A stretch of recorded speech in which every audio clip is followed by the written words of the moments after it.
आता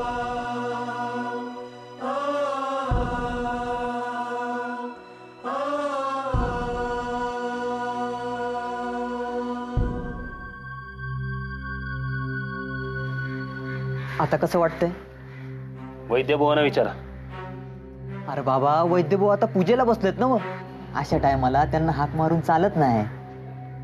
मग वैद्यभुवानी पण तुम्हाला सांगितलंय ना की कसं वाटतंय सारखं मला विचारून त्रास द्यायचा नाही म्हणून. बरं बाबा, राहिलं. आमच्या घरला येणार का उंद्याच्याला? काय तुमच्याकडे? सत्यनारायण आहे. गवळीबुवांचं भजन ठेवलंय. भजन ठेवलंय का? भजन लय आवडतंय वाटतं. अहो, हा काय प्रश्न झाला? भजन कोणाला आवडणार नाही? मृदुंग आहे का? हाय तर. हो, टाळ मृदुंगाशिवाय भजनाला रंग चढतो काय?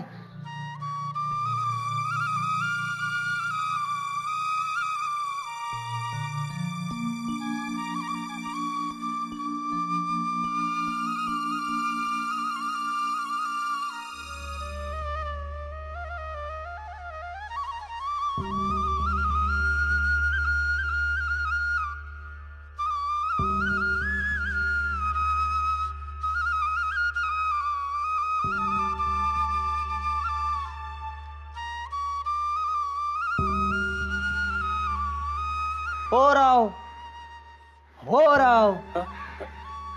अहो, कुठं हरवला होता? खूप दिवसांनी भजनाचा विषय निघाला. तुमच्या घरी भजन मेळावा जमायचा का? हो तर. दर गुरुवारी भजन असायचं. आणि एकादशीला तर भजनाला असा रंग चढायचा म्हणता. हे भजन व्हायचं कुठं? आमच्या गावाच्या देवळात लक्ष्मीनारायणाचं खूप मोठं मंदिर आहे. आणि बाहेर सभा मंडप विचाराल तर अर्धा गाव मावेल एवढा. गाव छोटं असेल ना हो तुमचं? अहो नाही, बाजारपेठ म्हणाल तर.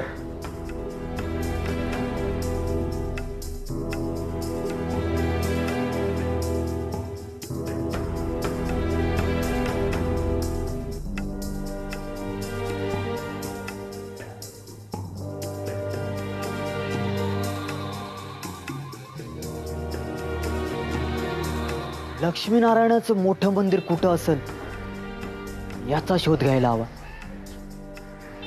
शिवाय बाजारपेठ पण मोठी असणार. आता ह्या दोन खुणा तर सापडल्या. पुढचं पुढं बघू. हा, भजनाचं पण वेड आहे. म्हणजे भल्या घरचा भला माणूस दिसतोय. विठुराया, याच्या घरच्यांशी भेट होऊ दे र बाबा.